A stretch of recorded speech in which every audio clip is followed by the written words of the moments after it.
Hello, you wonderful people, and welcome to another episode of Centric. This being a show where I talk about crime dramas that I watch. For today's episode, I'm going to talk about The Company You Keep, Season 1, Episode 9. Great episode. A lot of really interesting things went down in this episode, so let's break it down. So first and foremost, we had that meeting where Daphne, her dad, and her brother are there, and they're consulting with all of their accomplices in the operations that they've built. And Connor keeps interrupting, being a complete another douchebag, and Patrick keeps putting him in his place. And that's where I was so flip-flop, because I'm like, right, Patrick said all that he said last episode. He's making it clear that this is all supposed to go to Connor. The fact of the matter is, Daphne is just the fill-in for now. She did her good enough job, but she's not family, not really. So that's why I was like, is he backtracking on that? Or is this him just placating Daphne? We now know he was just placating Daphne. It's just to make Daphne feel like he was more on her side, making her think like she was in control, but then trying to pull the rug underneath her. So... But Connor did get sent outside, and I love that his meeting with Charlie. And Charlie was like, hey, looks like you got put on the outside. He's like, yo, I gotta go in there. It's good seeing you, Connor. I really mean it. And you could tell just rubbed in the wrong way. He wants to kill Charlie he wants to beat the crap out of Charlie and then kill him so badly. But yeah, Patrick now wants to meet with the person, Brad, that they're actually exchanging the the guns with. So Daphne's not okay with that because she knows the moment her brother gets involved, well, in fact, the moment her brother and dad get involved, they're no longer going to need her, because once they met him face to face, because that's her secret connection. She's the only one that knows Brad. But the moment they build a relationship with Brad, they get to cut her out, and she's like, I'm not about to let that happen. So the deal now has to happen where Charlie has to help her keep her dad and her brother away from Brad. But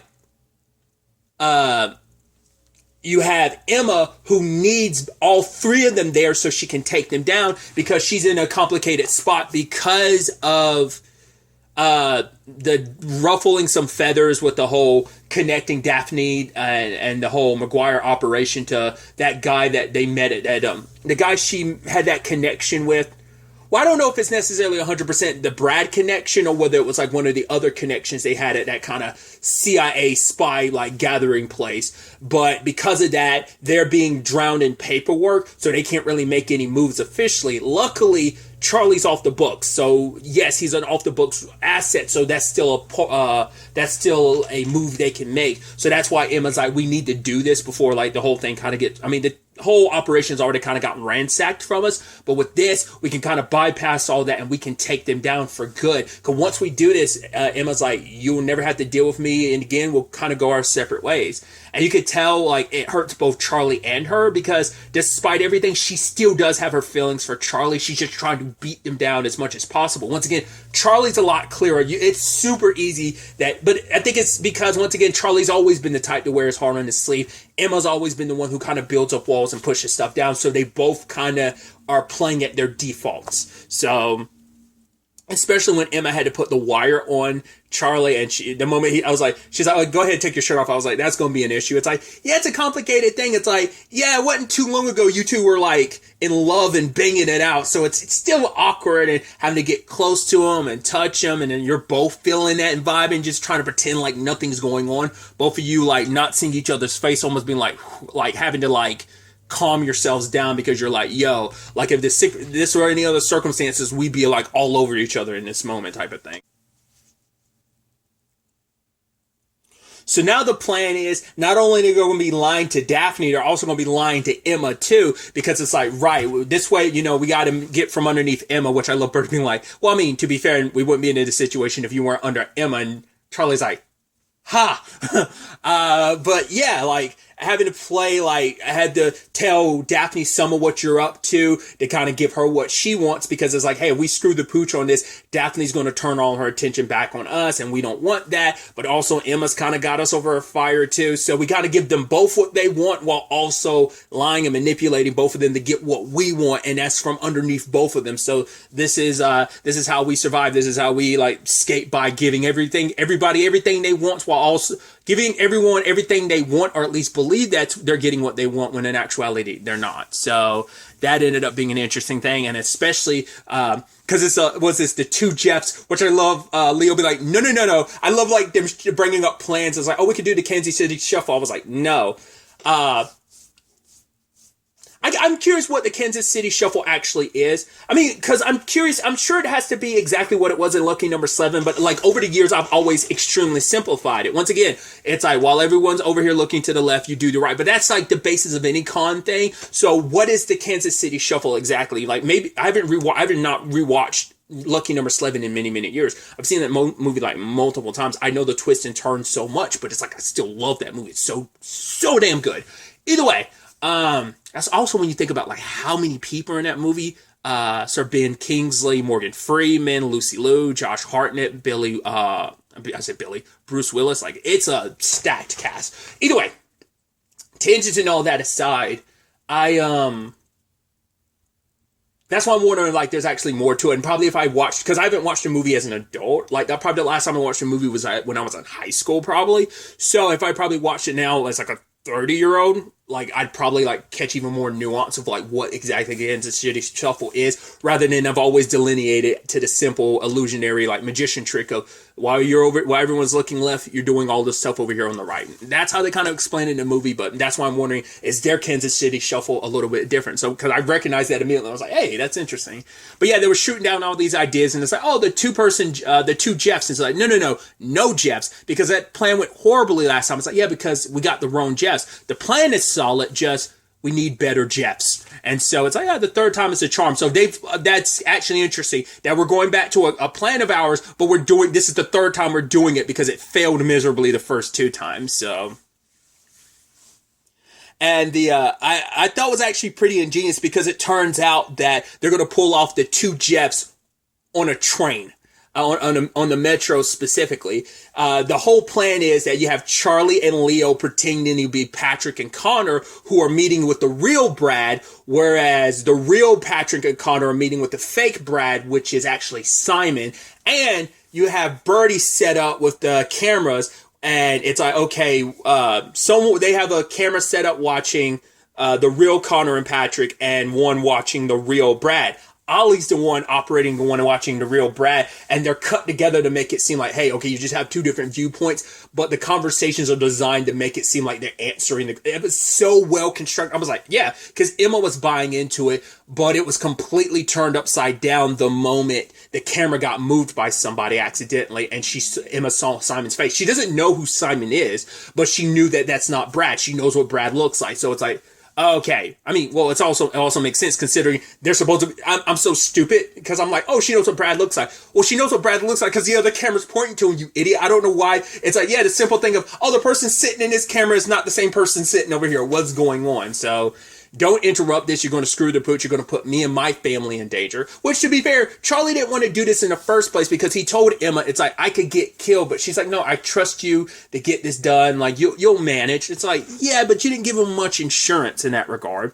And so later on when Emma confronts him, it's like, oh, I'm upset at you. Why'd you lie to me? He's like, well, the last time I told you the truth didn't necessarily work out. And she's like, what's that supposed to mean? He's like, I've done nothing but try to do everything for you, Emma. I've tried to help you. I put myself in danger. I've put my family in danger. I've sacrificed so much for you. Yes, I did what I did, but at the same time, I may be this thief, I may be this criminal, but I tried to do the right thing.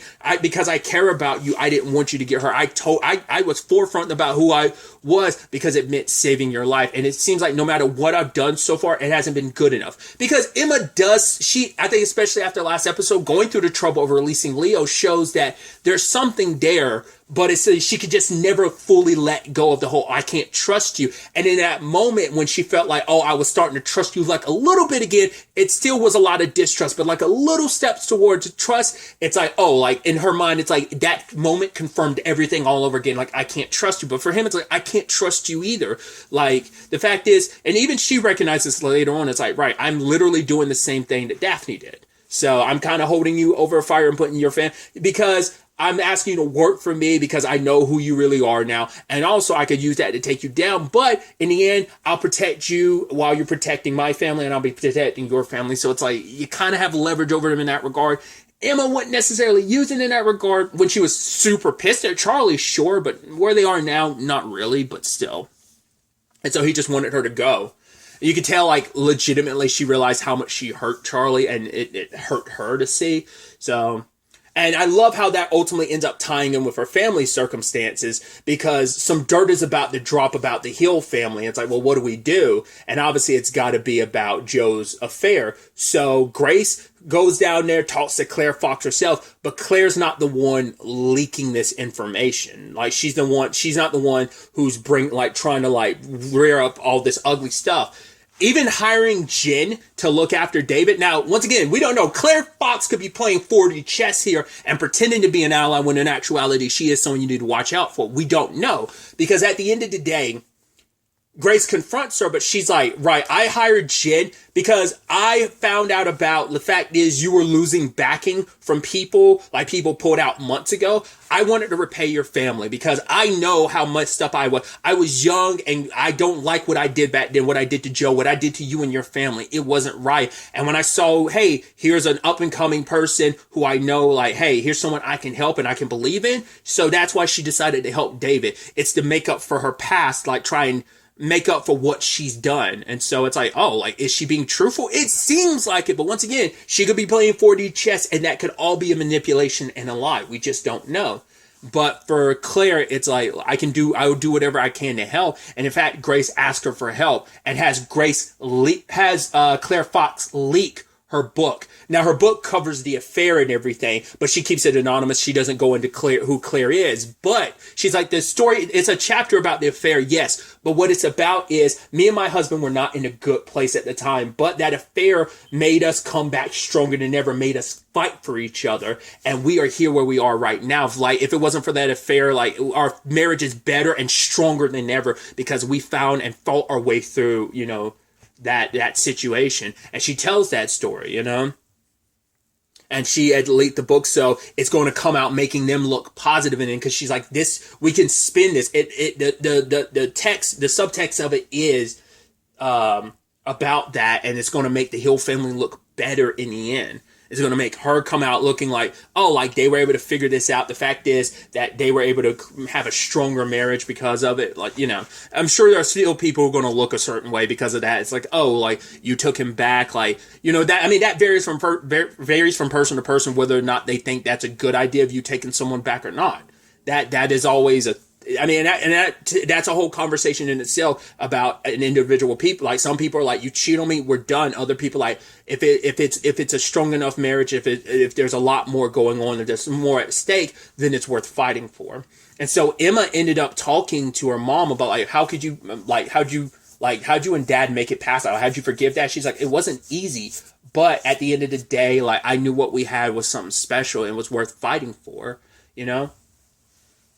And if it's something like that, it is worth fighting for. Like, he did something bad, but, and you can know, obviously Emma's drawing direct parallels to Charlie. Like, yes, he's a criminal, but she knows how she feels about him. So, and once again, it's like the conversation with her mom and her dad. Like, previously she had that conversation with her dad about the black and white of things, that it's always been that way for Emma, but there's always those shades of gray. And I think you'd argue like her mom and her dad working through that affair situation, it's probably falls into that lane of gray, because if it was so black and white, I think it'd be kind of like if it was so black and white, it'd be like, yeah, I'm done with you after the affair, but they found a way back to each other and they're better than ever. So, although all that ended up happening, two other elements got introduced. Like, upon Connor and Patrick getting off the train, because Patrick during the meeting had told, because it's like, oh, I'm having this I work directly with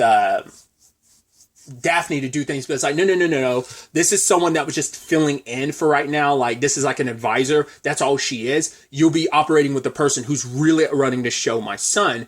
Patrick quickly changed its tune when he found out Emma was there, and Patrick gets super pissed at Connor, because it's like, hey, you were so worried about your sister screwing the pooch up, and then there she is. That's the CIA agent your sister was warning us about. Deal with it. And it's like, I mean, I guess it's like, I mean, I don't think it's a good idea to be bumping off CIA agents, but it's like, right, as long as there's no direct, I'm sure it's also the thing of Patrick's like, well, if Connor goes down for a whoop-de-doo, like, I mean, for one, he's got to clean up his own mess.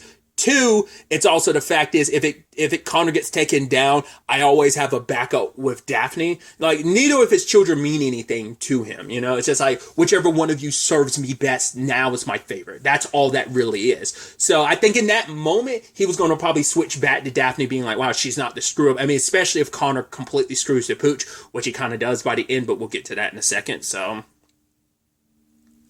but yeah.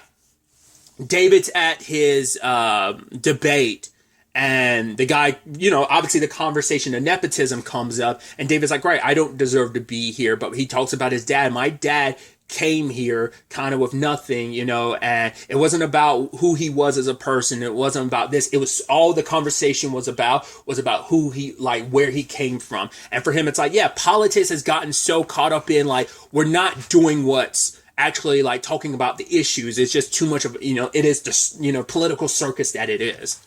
And he was kind of tired of that, you know, because for him, it was like, yeah, I wanted to be so much like my dad, fighting for what he believes in. And it doesn't even seem like we're about that anymore. It's just about, you know, like doing whatever we can to kind of scheme and scrounge our way to the top, not even doing what's right. And so he walks away, and I think he's just like, this isn't what I want anymore. So, and the moment Emma gave him the car keys, I was like, no! I was like, oh God, David's about to die, isn't he? I was like, that sucks. And it was like, you know, Emma's going to blame herself because this all came her direction because of, you know, because currently her dad and her brother are the only ones. I don't think her mom still doesn't know that she's a CIA agent, but knowing that was going to come after her, like that's happening because of her, like that might cause some issues between her and her mom. Maybe we'll have to wait and see how that plays out next episode. But the moment they got in the car, because I was initially like, oh my God, it's going to be a drive-by. But the moment he tried to turn the ignition, I was like, oh God, the moment he put the key in, I was like, oh God, it's a bomb. But it didn't immediately go off. I was like, oh God. And then Jim was like, get out the car. I was like, my immediate thought was, how the hell does she know that? She immediately knew, like, no, it's got to be a bomb or something. Get out the car. I'm like, you might not be like some regular person. Like, you might have like some governmental experience or something. Like, maybe she has a military background or something. Like, how did she know that? Like, I don't know anyone that would immediately think of a car not starting and hearing that beeping, whatever. Like, I don't know if anyone would immediately go to a bomb, but like, she told him to get out. I mean, it's like, so once again, I don't know. Maybe she was with him for like Claire Fox for some shady reasons. She had, I don't know.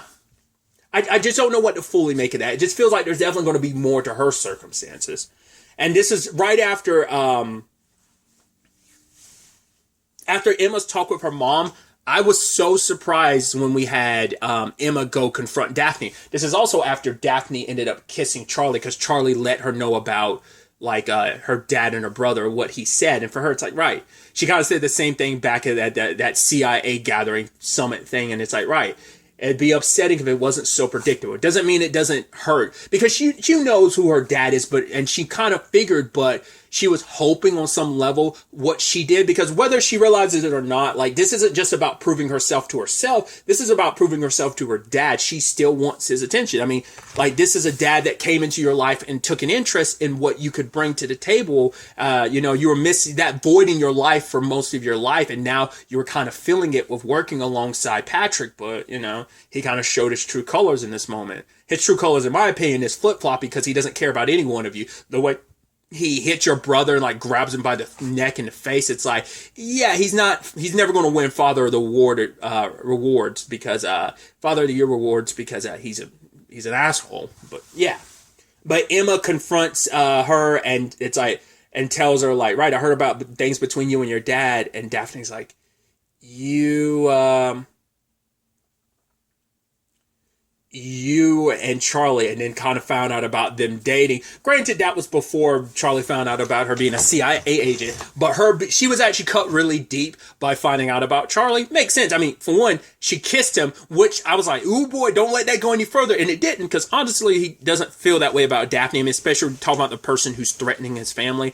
Obviously, Emma's a different situation. It's like, she's a hardcore criminal. Emma's a CIA agent, so there are differences. Plus, you legitimately love Emma, so like a lot of like the circumstances she put you in, yeah, she kind of, she at least, when it came to talking to Daphne, was making the parallels of, yeah, we both kind of did the same thing. I took a page out of your book when it came to forcing Charlie to work with me. At least Charlie wouldn't view it as that, because it's like, hey, you are doing your job, and also you are doing what you're doing to protect my family, but there is the whole, yeah, you could destroy us and take us down at any moment. So now, because I skipped over it, but Emma's even more so in this situation because her boss ended up getting relocated. Not relocated. They basically gave him a different job. They needed him out of the way, and Emma kind of comes and confronts the new boss with the evidence they have, but they don't want to take down Patrick because they consider him small game, which I'm like, I get you're the CIA and everything. He's like, yeah, if you want to, take down the bad guys, arrest him, join the FBI. But even I'm like, yeah, but he's an international criminal, but it's like, yeah, who is he selling to? And he's probably connected to some terrorists. It's like, you putting like a whole bunch of like coke on the streets. That's above our pay grade. Like, we're CIA, but it's like, but he's an international criminal. All of that's fueling the larger game for the McGuire syndicate and stuff like that. But it's like, hey, who do they work for and stuff like that? So once again, it's the bigger scale, but I'm like, it's still a pretty big operation, but the point is, hey, you want to flip them, and it's like, who knows if that actually worked, but hey, Patrick would most likely flip if it meant protecting his own hide. So, but yeah, Emma's confronting Daphne. It's like, right, you want to take down your dad, you want to burn this whole operation to the ground, because this was like, hey, it's one thing if this was going to be your baby, but it's not. It is your baby, but your dad and your brother snatched it up from you, so there's no point in keeping it. So let's burn it to the ground. And she even confronts Charlie and tells him, like, I can't believe you were a rat. You, out of anyone, a criminal being a rat. And also, once again, it cuts deep because just like Emma, she was hurt, which I'm sure Daphne's going to probably throw that in Emma's face at some point in time that they kiss. I mean, Charlie did pull away and nothing else happened, but I'm sure that's still going to happen. Because Emma's doing this because, like, right, it's about getting the job done, but this is also her way to insulate and protect Charlie and give him some buffer room, because it's like, right, you're both working with me, but maybe also it's like, this way, Charlie, you are done. You don't have to work with me anymore. This is purely me and Daphne going forward. That way your family doesn't get involved. Like, that's probably her way of helping in that regard. So maybe that's also her thought process. It might be the exact thought process she had. So really quickly, some other elements I should also include the fact is that the Ollie situation, I need to circle back to that. I thought it was actually really cute that they're actually bringing her into the fold now. Obviously, Birdie wanted to keep Ollie as far away from all of this, but, there's only a matter of time. She knows what's what now, and she wants to get involved. And so Birdie actually gave her the first job this time, which she even talked to Simon about, and Simon's like, no, it's okay. Like, if you didn't think she was ready for this, I trust your judgment. You wouldn't have given her this job in the first place. You figured she was ready, so they give her a key to the basement. It's like, hey, we're gonna do this. So I guess she's going to be a part of some of their planning going forward. I mean, there was even a conversation that Birdie and Charlie had early on in the episode where they talked about, hey, is this what our life would be without it? Without the family business and stuff. And for Birdie, we know because of her time with Simon and stuff, she did try to live another life, but for her, it felt like too performative. Like, I'm trying too hard to be a part of a world that's not mine. And so for her, it's like being back here running with the family business. I enjoy it. It's like, I love my life being what it is. And Charlie's got his conflicted feelings about it. He loves it, but he hates the connotations and the complications that come with it. And especially when it's come to the love life, it's like, is this all that my life is going to be, is this? Or do I want more? My parents kind of want more from me. They don't want this to kind of fully define me. So he's in an interesting spot. It seems like I can only assume Ollie's going to kind of fully embrace it like her mom did. Her mom, her dad, and her mom, her grandparents did. So, and speaking of Fran and Leo, they had a certain character show, what was his name, Frankie or whatever, played by Tony Shalhoub. I was like, yo! And he's only in the beginning and near end of the episode. I was like, oh, I thought you were actually going to play a key role in this. I mean, he could play a bigger role, as we see, because he's the one that brought up, like, oh yeah, like, they're building a, was it a Whole Foods nearby? Oh, people are selling. The fact is he brought up that business with them, because obviously they've got history, because he was actually engaged to a friend before Leo, but Leo stole her from him, so it's kind of like, yeah, it made me work on me, so I should thank you, friend, for walking out on me type of situation, so, but yeah, he was like, yeah, you guys should probably kind of keep an open mind about, like, this place. Leo's not too insistent on selling, neither is Fran, because it's like, no, this place is ours, it's special, it's home. But then later on, he, he's even without my commission or whatever, 'cause I'm not going to take commission on this, is he kind of floated that bar's price, and it turns out it'll be they could get 4.5 mil for this place.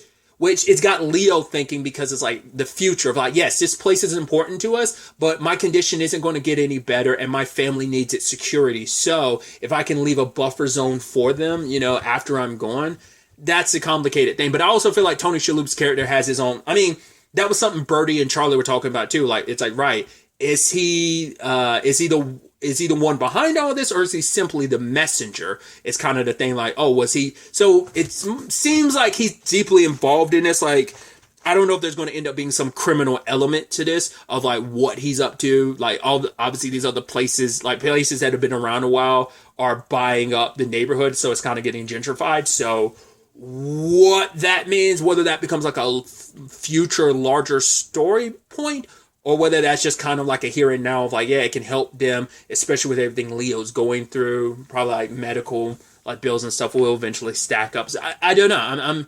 I'm really interested to see where things kind of go on that front as well. So many interesting things. I'm so excited to see where the next episode takes us with all of this. So I looked it up to confirm it. I thought the season was going to be a little bit longer, but I think I looked it up earlier, but I had to reconfirm it. So from what I can see, I checked IMDb, I checked somewhere else that says, but it seems like the next episode will be the season finale. There's only going to be 10 episodes this season. From the two places I checked, I might have egg on my face going forward, but it seems like the next episode's the season finale. So it's even more exciting to see how this all plays out and how this all will ultimately wrap up, if that is the case. I'm excited to see what happens. But really, that's all I want to talk about. Till the next time we meet, be happy, be safe, live life to the fullest, and enjoy it. Good day, and goodbye.